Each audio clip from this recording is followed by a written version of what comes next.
Welcome, everybody, on behalf of Holocaust Museum LA. My name is Michael Morgenstern, and I'm an educator at the museum.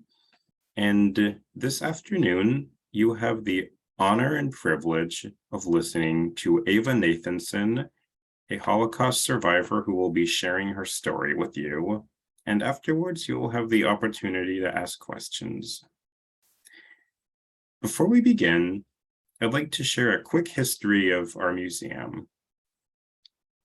Holocaust Museum LA was founded in the early 1960s by a group of Holocaust survivors who wanted to make sure that future generations would always remember and learn from this tragic history. They did this at a time when most people were not yet willing to talk about the Holocaust, but thanks to their courage and foresight, we have what became the first and oldest Holocaust museum in the United States, always with the mission to commemorate, educate, and inspire future generations.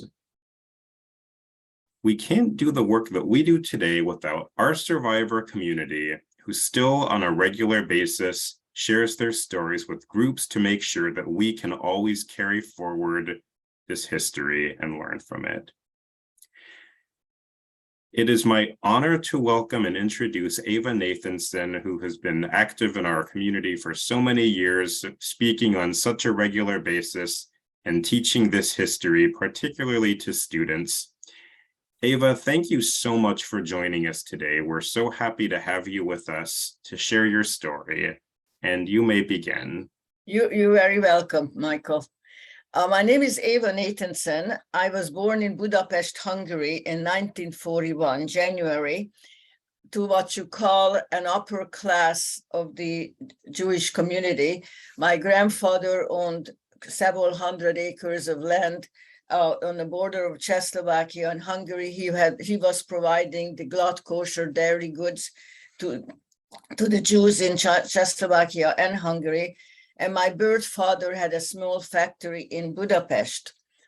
I come from a family which were very, very progressive, even those years. My grandfather had worked with the Jewish underground, saving people out of Czechoslovakia, because as you probably have learned from history, Hungary was part of the Austrian-German and monarchy. And so while Czechoslovakia and Poland and some of the other countries were occupied by the Nazis in 1939, Hungary still had things sort of normal because they were part of the German and Austrian monarchy, while we had anti-Jewish and anti-minority laws coming every single day. We were not deported yet, and we were not put into ghettos yet. My grandfather, who had the land both sides of the border, went over there with his coach every 2-3 days of the week. And people who wanted to escape Czechoslovakia, he would bring them to his estate. They kept them there until they got them some papers, and then were able to send them to someplace safe. That's the history, because the reason I mentioned is because it's very important what happened to the rest of us for us later on.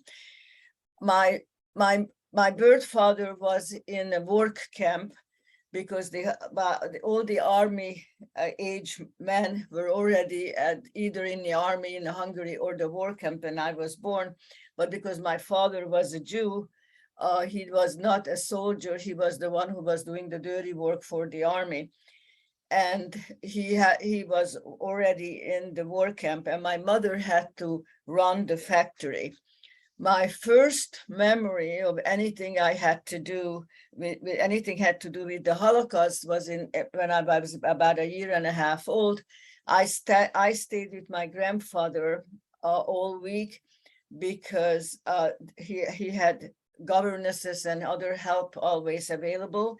And my mother would come on Thursday late afternoon, spend the weekend and the Sabbath with us.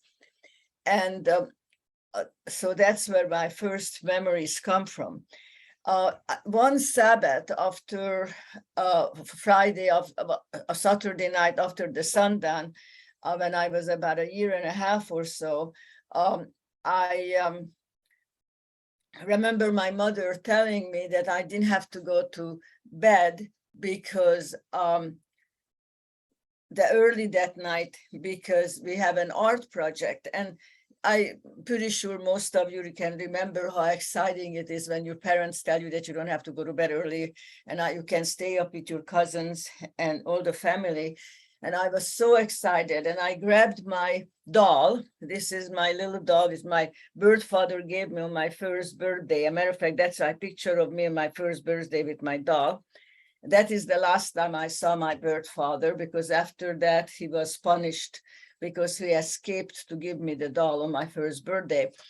And I remember grabbing the doll with one hand, hold on to my mother with my other hand. And I remember going down to the main room and of the estate. And I remember as a small child, noticed that everybody had tears running down on their faces and they were whispering. And I couldn't understand as a small child, how can an art project being so sad that people had behaved like that. And I remember we went into the main room.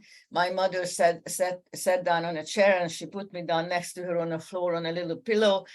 And they gave me a piece of paper and some glue, and little by little pieces of yellow material kept on coming to me to make a collage with. That is when the law came out in Hungary that every Jew has to wear a Star of David when they are going out of the building. And they had a curfew. We were only allowed to go between certain time of the morning and the afternoon being on the streets. Otherwise, we would be punished. And I didn't understand that. All I saw is that the family was being very sad as they were doing the project with the Star of David's. To this day, I do not wear anything yellow. The yellow material always brings me back that memory. I didn't mention that before, but I was either blessed or cursed with dyslexia. While I have a pretty high IQ, I have a form of dyslexia which manifests itself in writing. While I can read anything, I literally hardly can write my own name. And without having somebody check to make sure I don't mix up the letters. And so everything from a very early age, I memorize, because that's the only way I was able to learn. I could never take notes. So what I'm going to tell you about my life is all etched into my memory. The next thing I remember, which has to do with the Holocaust, is a few months after that event of the yellow stars, making the yellow stars and putting it on the clothes, is that I am upstairs on the second floor on the estate with my governess. And all of a sudden we have heard trucks moving into the courtyard. Then we heard shouting, yelling, and we even heard some guns being fired up, which was pretty unusual in 1940, early part of 1943, because most people in the provinces had horse and carriages. Very few people had anything like a truck or a car. So my governess told me to stay upstairs until she goes down to check what was going on. She was this big peasant girl, strong, made me feel that she could protect me from anything, and that nothing in the world could scare her. She was just very confident, very strong. And she came back a few minutes later, white as the snow. She was trembling, she was stuttering, and she was totally not herself. And she instructed me to take something with me, take one item with me that I am allowed to take with me, and then we're gonna go on a hide and seek. And she instructed me that if anybody talks to me, whom I don't know who it is, I should act like if I was deaf and dumb and do not understand, and do not to anyone under any circumstances tell who I was. I remember to pick up my little doll, which I showed before, because that was the most valuable things to me in the world at that time. And I remember holding onto her hand and with my other hand, and we were going through the estate. My grandfather had a mansion, three stories high. And I remember we were going through areas which I have never been before. We went out to hallways, which I never seen before. And then we went back at the back of the building, out some drawer, which I also never knew even was existed. And then we went through the courtyard, and I all of a sudden saw my grandmother, my grandfather, my great-grandmother, my 4 aunts, and all their children. And the men were already in a war camp, but the women all moved in with my grandfather because that was the safest place to be together, they felt. And everybody was pushed on the truck. And I was trying to get their attention because I didn't understand how come they all going away and I am not. And my governess reminded me that I promised to be quiet and not to be known or seen or heard. And what happened was that somebody in the village went to a bar, drank a few beers, and bragged about the Jew he is working for, the landlord who is not only making sure that there is no child labor and that everybody gets Sunday off to go to church, who works for him, but the fact that he goes 2 times or 3 times a week to the border of Czechoslovakia, picks up refugees from Czechoslovakia and Poland and brings them to the house. He did not realize that what he did is that he turned my grandfather in. So the Nazis, the Hungarian Nazis at that point, the Nyilas, they called them the Nyilasok, they came to pick him up to make an example out of him, even though that at that time Hungary was not being, the Jews in Hungary were not deported yet. My entire family was put on these 2 trucks, and they were not dressed for an outing. They were dressed the way how they would be in the house.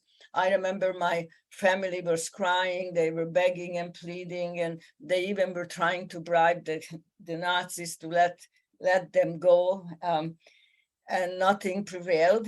And I remember seeing the trucks moving away, and my family was on it. My governess took me to her house, which was little houses were built next to the estate for all the employees. Each family had their own little house. And we went into this house, and there was her mother and her rest of the family. And I remember they were looking at me and shaking their hands and their heads, and they were whispering, and I didn't understand what was going on. And then they told me that I should take off my dress and put on a little peasant dress, one of her little sister's clothes, because I would be more comfortable, they told me, and it sounded like fun. I mean, I never had a peasant dress on. And they told me that I can play with the kids in the front of their door as long as I don't talk to anybody else. Then evening came, and I asked if I could go back to my house to have dinner and sleep. And they told me that no, because it will be I'm going to have a special event. I'm going to have dinner with them, and I'm going to sleep over. But it was the first time I ever slept with other people in a same room with several generations. They were very kind to me, and they kept on sort of looking at me funny. And then I saw the man who used to meet with my grandfather, he was actually from the underground, came in, and he talked to my governess. And apparently the underground had followed through what was going on, and they decided that since I and my mother were the only people left in the family, it will be their mission to save us, because my entire family was taken away because my grandfather worked for the underground. They instructed my governess to take me back to my mother, to Budapest next morning. And also they told her that my mother was notified and she is being prepared to take me, and then she and I will have to go into hiding. Now, this was at the beginning of 1943. At that time, most Hungarian Jews had no problems yet, except for that they had to wear a Star of David. They may not have been able to go to certain schools. They may not be able to have certain businesses. They were only allowed to go to certain stores. I mean, there were prejudices and limitations were put out every single day, but we were not, nobody has been put away, taken away yet. We went on a train next day. I was told again not to talk to anybody, and I was still dressed as a little peasant kid. And we went to my mother's house, and when we got apartment in Budapest, she was living in the central of Budapest. And I remember we going there, and my mother had small little bags packed, one for her and one for me. She tried to take all her valuables, what she could carry, all the money, all the jewelry, because she knew that whoever is going to hide us, whoever is going to take care of us, will have to be paid. And we were taken that evening to somebody's house to hide. The next year and a half, couple of years, until 1945, my mother and I were hidden at least 10 or 12 different places. In between, when any of the family decided that they could no longer keep us because they were afraid that they would be caught, then we had to move to another place, and we were always moved at night. My mouth was usually either taped or my mother's hand was on it, so I won't make any sound. I was very young, and I usually had to be carried at night when they were taking us from one place to the other. Usually we had to sort of hide from doorway to doorway until we got to where we had to go, because we were not allowed to see. Once in a while there was some kind of transportation when we were taken to another place or not. And in between, if they were not able to find us a place right away to hide, then we were put into someplace temporary. A couple of times we were at the Wallenberg's house for a few days. We were also in a ghetto for a few days, and then we were taken out. One of the times as we were taken from one place to the other, we were caught, and they were separated, my mother and myself. And by this time, it was in 1944. And by this time, they were deporting Hungarian Jews as well. And they threw my mother in one truck, and myself and my little friend, who had by this time, the underground found a little girl. She was a few months younger than me, who was all by herself on the street crying. And they discovered that the parents were taken away, and somehow she was missed. And they decided that since my mother is hiding with one kid, 2 kids shouldn't be so much worse. Which actually made it much nicer for me, because I had a little friend. Our only toy was my doll, which at that point was already pretty bad shape, because each time we had a piece of bread, we fed the doll also. We played with it, we dragged it everywhere we went going. And the places we were hiding were not exactly the cleanest places. They were in attics, cellars, closets. Once we were put in a chest of drawers with the door just a little bit open, the 2 of us. The places were always dark, smelly, uncomfortable, and scary. Luckily, the 2 of us were protected by my mother's body. She had always tried to protect us when we were in places which was very difficult to be, attics and cellars. Sometimes where we were, they were rats, and she had to protect us from, as we were lying around with the rats. But anyhow, this time they caught us and they threw us on a truck. And by this time I was trained to be unseen, unheard, and be invisible. And so was my little friend. So we moved ourselves into the very corner of the truck, hoping that nobody will notice us. I also by this time developed some kind of this infection or disease. I was running a fever and I couldn't keep food down much. And also I had malnutrition. Both of us had malnutrition, because regardless how much my mother even tried to give up the little food allowance she got to feed us, the food was never the right amount of food, and never the right kind of food. There was a piece of bread. If we were lucky, maybe a little bit of a broth. Once in a while, some vegetables. I don't ever remember having any protein or any kind of really nourishing things or fruits. So our bodies were already pretty depleted. And we were in this truck, and there were a bunch of screaming, crying children with their running nose and dirty little clothes, and they were all upset because they were just taken away from their parents. And I remember pulling my friend into the corner, and the old-fashioned trucks, they had those strips, wooden strips on the bottom, where on the sides as where you could see through. There was like an inch in between the strips, and I was so short that even though that I could only see through the very. Then I saw 4 SS on horseback. And each time I saw anybody in a uniform, petrified, and that always affected my emotions, and I just from the fear of the men there too, and climb the truck, children's faces, and I my friend even more into the corner, hoping that we will not.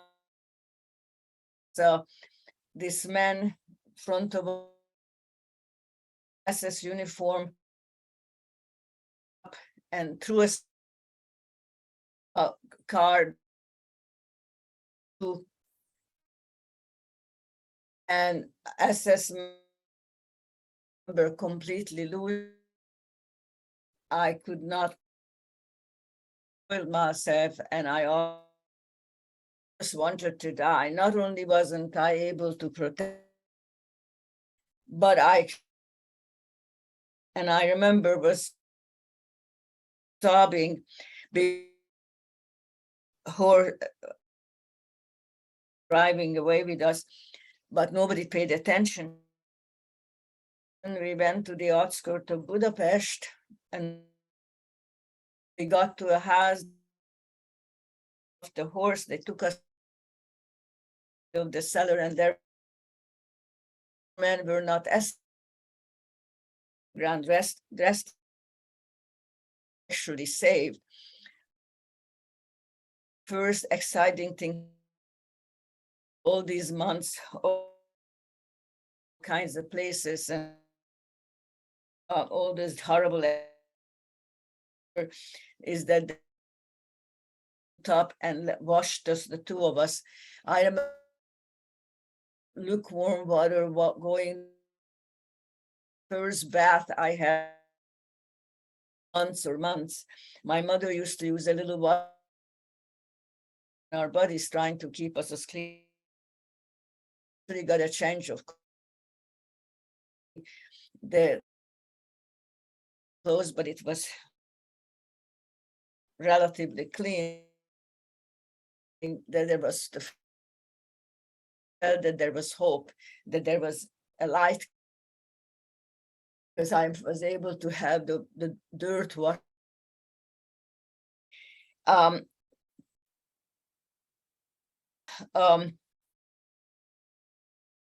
Taken to what were hidden. It was his house where the junk, what they was there, hoping the junk, and they walk out. The corners that for us where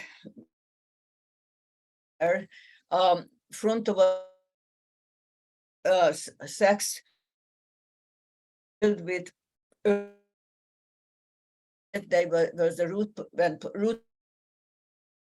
because everybody was on between November, March, and so nothing grows.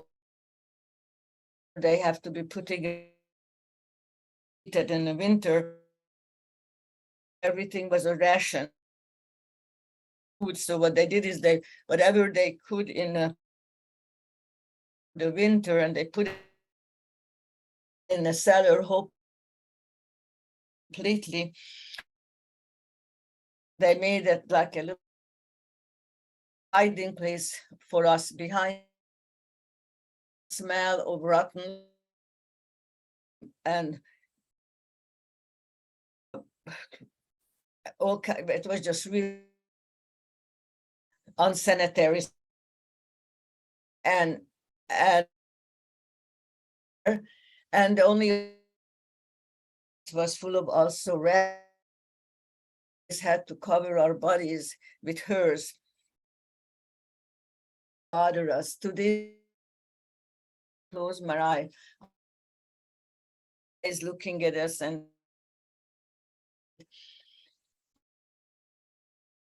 spiders, and have never been. And we were there. The beginning. And decided they didn't, Nazis, they didn't want to have. They literally searched places in Budapest, Jews or gypsies or anybody else, them, take us out to the Danube and together and shot. River was my mother, and they found us, and I remember it was March 1945. We were, and I was just shaking from. Mother told us that if we and finger in her, but she really not see us. What was happening in front of us is they took and tied waste any bullets and a bunch of Jews at the edge of the river where it was running. Shot one of them to, and they pulled the other people down. Here the rest of the four begging, plead. Suddenly dead fire Danube was covered with, and my mother and I were at the end, and each time we heard the guns being back closer and closer from the front line, all of us 5 o'clock at night in the late afternoon, March or somewhere around there. In Budapest by that time, it's in the winter time, it's pretty. All of a sudden, I felt mother and my friend and I still up here with my dirty dog. Wanted to mother's instructions, so couldn't read at all. And I heard this voice telling, Jew, I know who you are. Same apartment as I did before. The way how it looks like, and I will need somebody to test you and 2 brats. So I will not shoot to kill. Agreed. And I remember that we were dragged for a long time.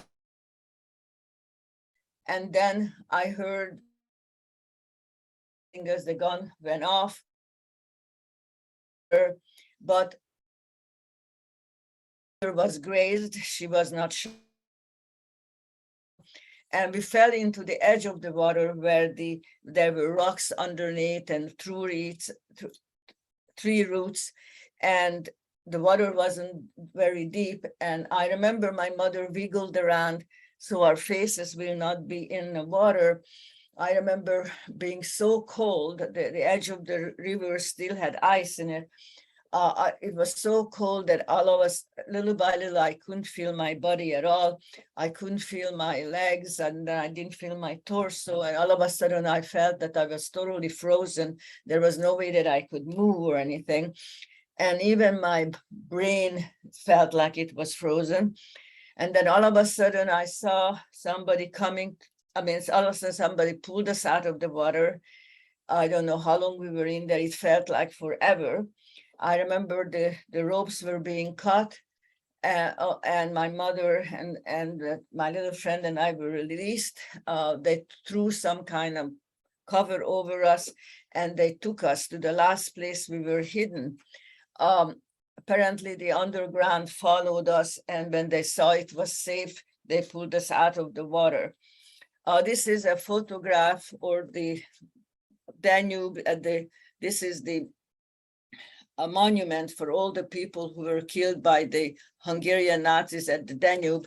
There is about 3,500 or 4,000 pairs of shoes, which is still is there right now in the Budapest and the Danube. We were taken to the last place we were hidden. I remember taken in, and this is the second time I had a bath in during the entire 2.5 years. I remember literally being defrosted as they put me into a little tub of water. I could feel my body defrosting, and it both was painful and it was both very pleasurable at the same time. I remember all of a sudden I was able to wiggle my toes and move my hands, and then they gave us some clothes and they gave us something warm to drink to warm us up.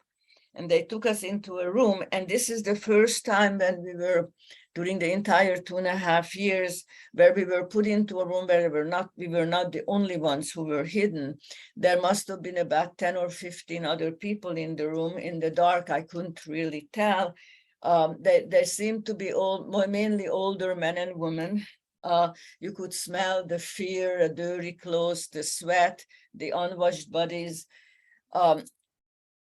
and desperation in the room. The windows were covered with black material, and my mother ultimately tried to find a little corner for the three of us.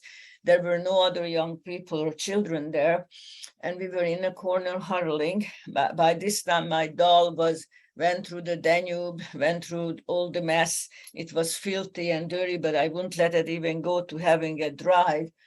And remember being very smelly and everything, but I wouldn't let it go, and nobody wanted to take it away from me because they figured I would lose it. And so we were in a corner, the three of us, and every morning for a few days, they would give us some water. Couple of times a day, actually, we got some water, and then sometimes we got some food. It was very minimal. My mother always started to share the little one she got with the two of us, so we will not be starving and hungry and crying from hunger. And then one day, by this time, any noise, any sound or anything, movement, I was so petrified and so traumatized that any kind of movement or anybody's would wake me up, even if I would sleep on my mother's arm. And one morning early, I remember it was in 1945, it was about in April or so, the door opened, the front door opened of the room, and there was 3 men in the doorway. I recognized the man whose house we were at. And then there were 2 people, 2 soldiers. Now, but I right away noticed that the uniforms were khaki and not like the SS wearing the dark uniforms. I was just seeing the guns on the shoulder and on the waistbands petrified me, and I started to whimper. My mother realized that this cannot be the Nazis, that this must be the some other soldiers, that she knew that Hungary was being liberated by the Soviet Union. And she put her arm out to try to calm me down. But my little friend, when she saw me, her name was Wally, when she saw me whimpering, she thought there must be something wrong. So she started to whimper. So my mom put both of her arms and tried to calm us down. She didn't want a scene. And one of the soldiers saw that in a corner, there were two little kids. I remember seeing this man walking toward us, and I remember each time was closer he was getting, I was more scared. And at first I saw the pair of boots standing next to me, my mom and me, and then I saw a hand going into the pocket. There was something he pulled out. It was wrapped in a piece of paper. He took the paper off and threw it down, and then broke it in half and shoved it into my friend's and my mouth. It was a piece of chocolate. That was the greatest thing I ever had to eat for the past 2.5 years. I remember the minute the chocolate went into my mouth, my eyes got opened, and I felt that the world was a better place. I remember feeling the chocolate melting down and going down my throat, and I thought that was the best thing I ever had in my life. I stopped being afraid and shaking, and then this man went back to the door, and the guy whose house we were at said to us that the Soviet forces are liberating Budapest, and we no longer have to be hiding. So they automatically removed the covers from the windows. And I remember the light coming in the windows. It was the first time I saw daylight for a long time, because each time we were moved at night. And when we were in anywhere, it was always in dark. So I remember the sunlight hitting my face and my eyes, and I didn't know how to deal with that, because I haven't seen anything like that for so long. It took a while until my eye got used to the light. I remember those circles in there, and it was both pleasurable and painful. Finally, I actually felt like I can see, and I was able to differentiate places and people. And that we were told that we no longer have to be hiding, and we can actually each day, a few of us can go into the yard, because nobody can turn us in anymore. But we cannot leave the yard yet, because there is house-to-house fighting in Budapest, and the bullets will not know who is a Jew and who is a Nazi. So every day, the three of us would go out for an hour in the yard, and then some of the other people will go out in little groups, and we were able to actually get some fresh air. We also, this time, it was the first time during the entire time we were in the Holocaust that we were able to go to the bathroom to relieve our bodies when it was needed, not when it was convenient.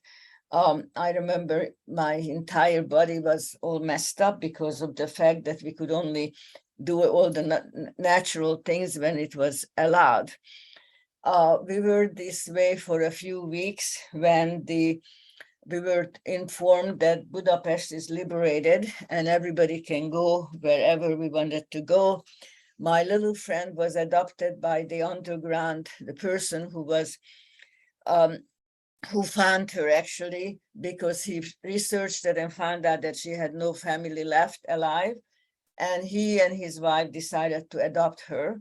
My mother and I took a train to Hungary, to my grandfather's estate, in hope that if anybody survives, they will come back there, and that would be the place where anybody would get together, we'll be together again. When we got there, the main building, my grandfather's house, was occupied by the Soviet forces. It was a headquarters. So we ended up staying with the same family who's originally saved me from the house when my family was taken away. Well, we were there. Nobody came back, except for my mother had one half brother who survived. 96% of her family, my combined family, was murdered. Only that my one uncle came back. My birth father was murdered, and my birth father best friend wrote a letter to my mother, and he said that he promised my dad before my dad died that if he survives the Holocaust, before my dad was murdered, what they did is they tied him up. The first they made him dig his own ditch, tied him up and shot him in there and buried him alive in front of everybody else, because it was a punishment for not able to do all the work he was supposed to do up because he was very sick. So this good man wrote a note to my mother and sent that he is ready to fulfill his promise to my mom, my birth father, and he wants to talk to my mom. And my mother left me with the family we were with for a few days, and she told me when she comes back she may have a surprise for me. My mother met with this nice man in Budapest, and they talked to my birth father's brother who survived, who was a therapist, and they decided that since I was so traumatized and both physically and emotionally a wreck, I was so damaged that instead of telling me that my father was murdered, whom I don't remember anyhow because I only saw him the last time when I was a year old, that maybe if this man was really willing to adopt me, they should tell me that he was my father and he came back. And that's exactly what they did. I remember my mother showed up one day and I was sitting outside on a blanket because I was too sick to either get up or walk with my little dirty doll. And my mother showed up with this nice man. He was short, black hair, and he had a little package in his hand, and he told me that he wanted to give me a gift. And I remember this was the first thing I ever got in my life. I remembered, I mean, I was going into hiding when I was less than 2. And I remember putting my doll down for a second. I was ripping the bag open, and inside there was a new celluloid doll. It had glass eyes and false eyelashes. And at that point, I remembered my own doll, but I couldn't find it anywhere. Apparently, everybody was using that opportunity to make the doll put away because they suspected that one of the reasons I was so sick because the doll was full of germs. Anyhow, so the new doll was never my favorite after that, and I never forgot my first doll. My mom and my stepfather and I moved into Budapest. My stepfather was a master craftsman in wood, and he got hold of, we rented or something, an old bombed down house where there was a 1-room apartment which we could use to live in, and then there was a space where he could actually do his work. And little by little, as time went by, he had built it up, and we had a nice house but it took years. He had 2 sisters who had survived. One of them came back from the concentration camp, beaten so badly that she died after spinal cracks a few months after she came back from the concentration camp, and the other sister survived. And he had his twin brother lived. The twin brother never came back to Hungary because he was gay, and he knew that in Hungary he would not be able to survive. So basically we lost most of our family. My stepfather lost 10 siblings. My mother lost 5 siblings, and my father and everybody else. I grew up in Budapest. I did not know that my dad wasn't my dad until I was a teenager. I went to school in Újpest, which was where we lived. It was a suburb of Budapest. I went there for elementary school, junior high, a part of high school. While I was an excellent student, my dyslexia had caused that I could not write anything. So I actually ended up memorizing everything. And because I did that, the teachers discovered that I do that, that I memorize not only what they tell me, but anybody else in the class tells me. So every class, I had to get up first thing in the morning and recite the homework or go to the blackboard and do the chemistry and the math. So I was not very popular because without me wanting to, I ended up upstaging everybody else in the class.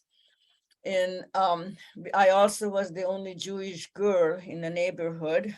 There were a couple of Jewish boys who survived, but I was the only Jewish girl, so I had very little friends.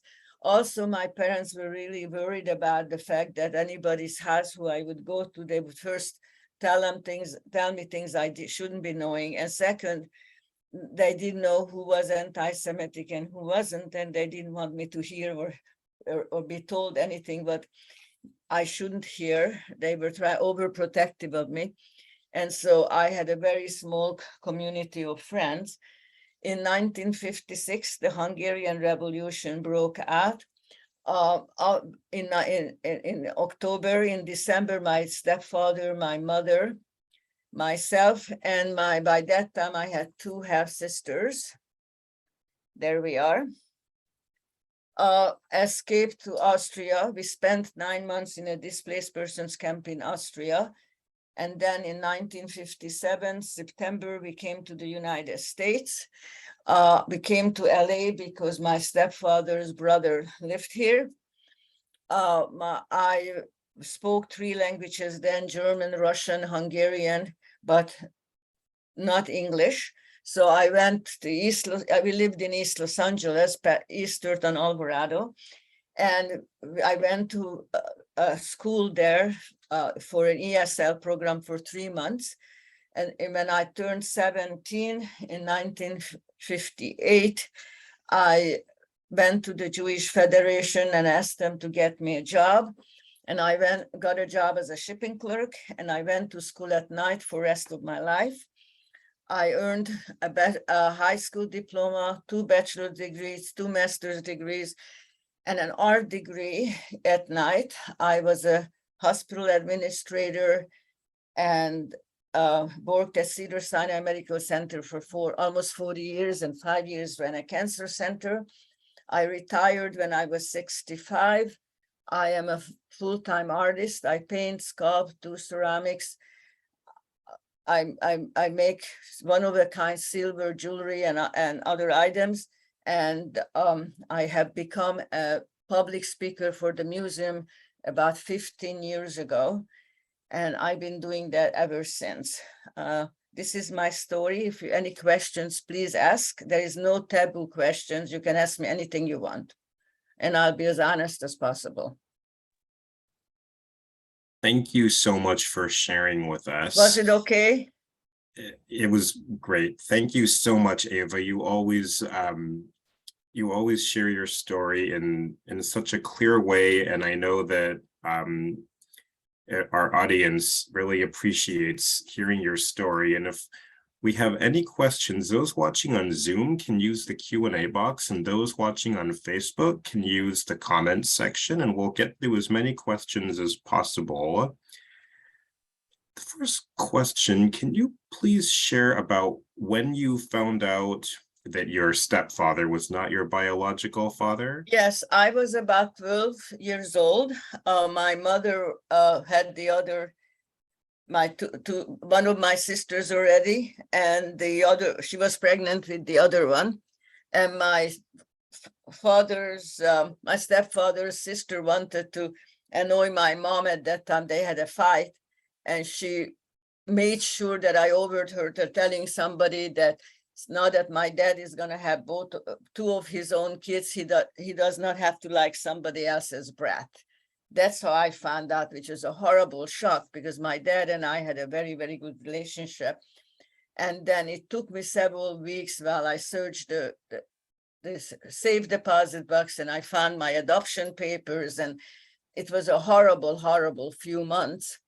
And then I talked to my mom and dad about it, and they explained what happened. And while it had never, the pain has never really got sponged up, I understood and I appreciated my father even more after that. But I remember the pain was very, very deep and very, very devastating.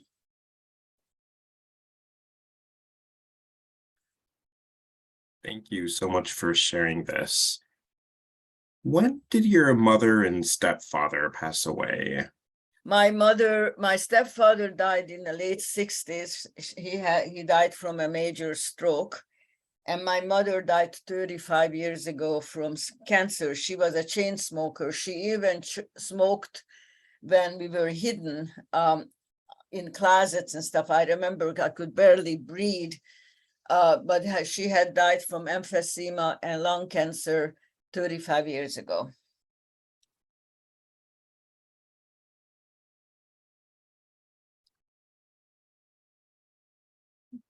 You.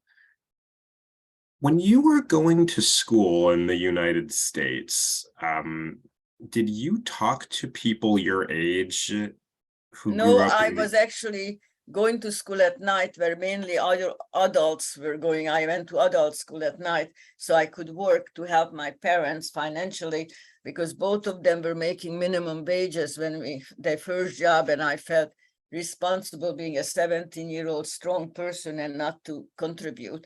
They were very unhappy about it. They wanted me to go to day school, but I felt that I owed that to them, especially what they went through to save my life. So I worked from 3:30, from 6:30 in the morning to 3 in the afternoon, and then 4 to 10, I went to school every night.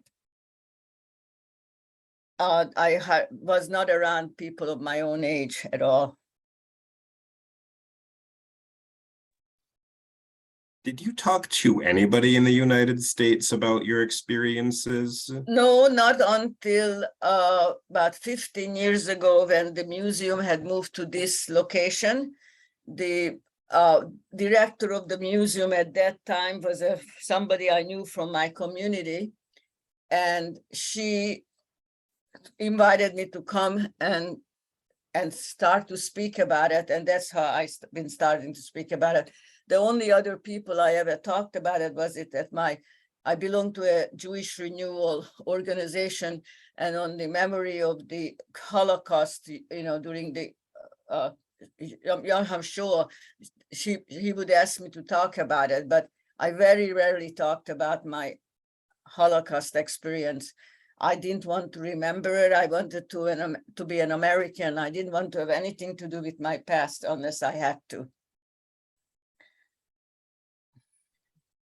Did you share these experiences with your own children, even if you didn't I speak to had other people? promised myself when I found out about my father and my everything, I promised myself that I would never lie to my kids, but I also didn't want to volunteer them information they didn't want to know. So whenever they asked me, I answered. And when they ever asked me about why my mother was always crying on Yom Kippur and Rosh Hashanah and all that kind of stuff, then I would talk about it, but only if they asked.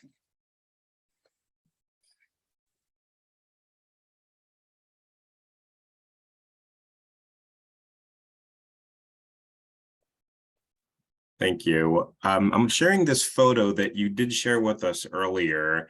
I just wanted to share it so that the audience can see it again.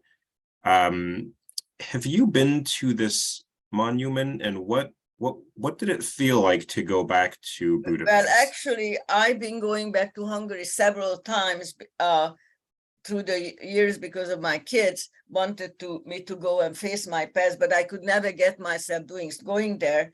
But 5 years ago, my 2 young sisters and I went back to Hungary, and they insisted to go there because they wanted me to face it, and they also wanted to learn about Hungary, what happened.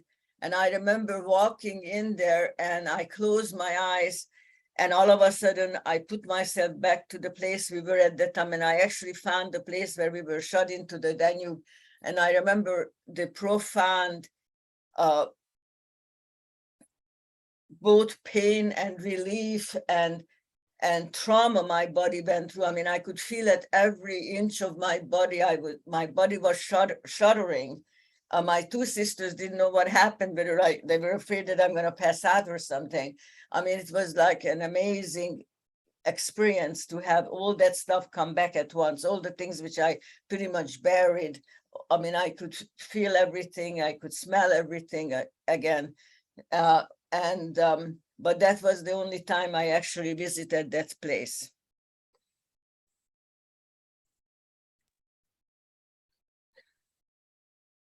What happened to your friend who was with you? My friend was adopted by the underground person. She had a very, very privileged life after that because he became the head of the secret police. What happened was that he was going to punish all the Nazis he knew were doing what they were doing to us.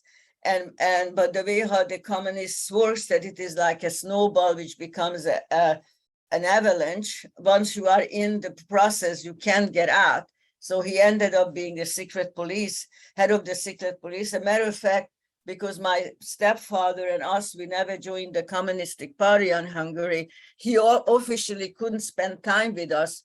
When they came to visit us, they would park like 4 blocks away, and we would actually have to sneak someplace to meet them. And when I went to visit my friend, that was the same thing. I would have to go far away from my parents' house, and then they would pick me up in the car and we would spend the time together because he was not allowed to communicate to non-communists. But she had a very, very privileged life until she was 40. And then she had cancer and she died. Cancer treatments in Hungary those years were not as good as they should have been, and she died.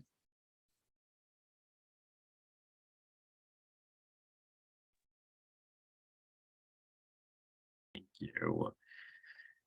Do you still speak Hungarian?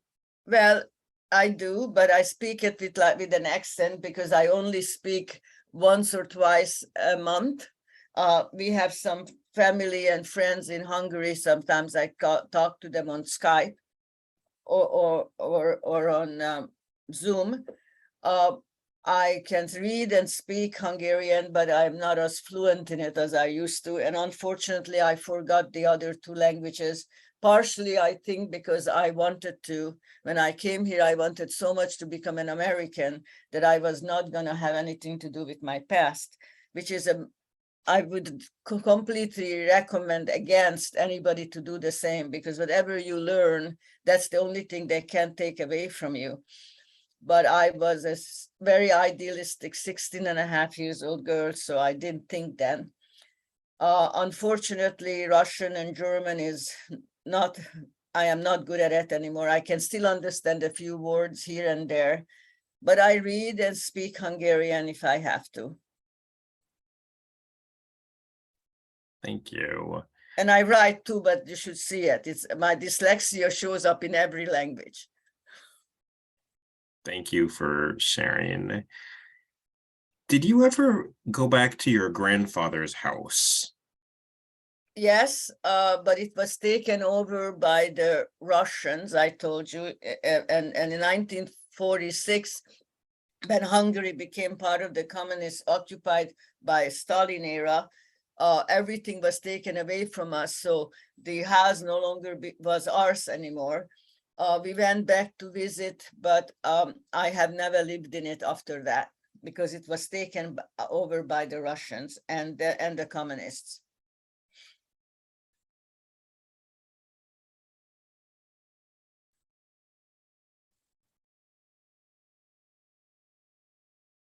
Thank you.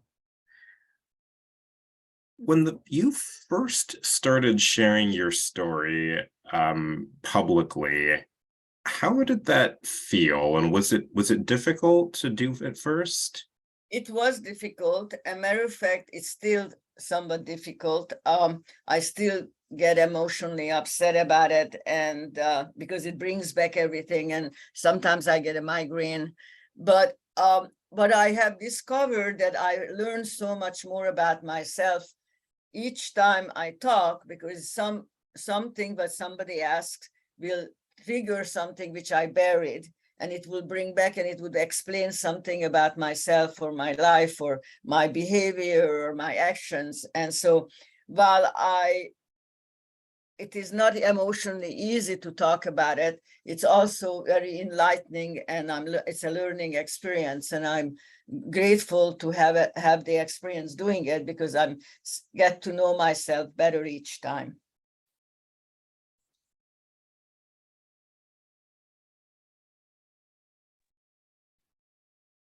Thank you so much. To conclude, as I mentioned, we're so honored to have you in our community to share your story on such a regular basis, particularly with young students. And you mentioned that you didn't speak for so long, but when you finally started to on such a regular basis, what message do you like to give your audience when you share your story? Well, which I already sort of hinted on, that I learned that regardless how much you physically have, it can be taken away from you. First, the Nazis took everything away, then the Russians took everything away. Then when we escaped from Hungary, we had nothing but the clothes on. But what you learn in life, nobody can take away from you. So I would like to say that if any chance you have, learn anything you can, try to be as objective about it as possible. Also, that you should never, ever judge people according to their language, according to their skin, according to the church they're going to or the synagogue, according to the background they have or color of their skin.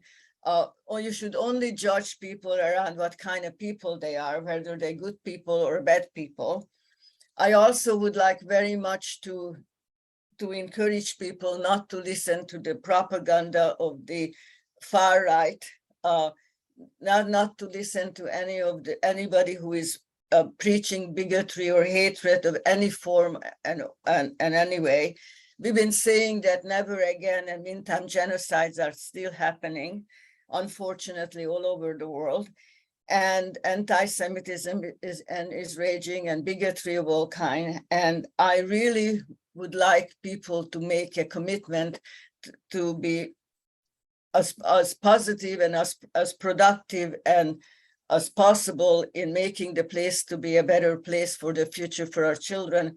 I have 2 kids and 2 grandkids, and I would love to hope that they end up having a better life than we did, and a better future than we did. Thank you so much. And we actually just got one last question. I know this is any question you want. Thank you. This one's a little personal, but I know that you're very open to sharing. Did you struggle with religion at any point after surviving? I did not. My parents both came from Orthodox families, and after the war, they decided that they cannot follow that anymore. We didn't go to synagogues as a kid when I was growing up in Hungary, partially because the communists were against everything, and we were watched like crazy, and partially because my parents felt that their family, who were so Orthodox and followed every rule and never hurt anybody, but they were all murdered, they could possibly follow that anymore. But my mother lit the candle every Friday night. We had family dinners Friday night. We did all the holidays at home as a family. That was an excuse to get together with the family. And I kept it up. When my children were young, I put them into Hebrew school, Sunday school, not Hebrew school. They never really, it was more of just learning about history, because I wanted them to know about their background. but never forced any of the religion on them. And then, of course, as I mentioned, I've been part of a Jewish renewal for the past 35 years, ever since my mother died, actually. And I have become their event coordinator, and I'm very active there. It has not changed my beliefs in Judaism. It had not changed my beliefs in my religion. I don't believe in anything fanatic. So as long as you follow your thoughts and emotions and your beliefs, and you are not fanatic about it, and you are not doing anything to hurt other people or convince other people to follow your way of doing it, I think everybody should enjoy the religion they want to choose, as long as it is not to do any harm to anyone.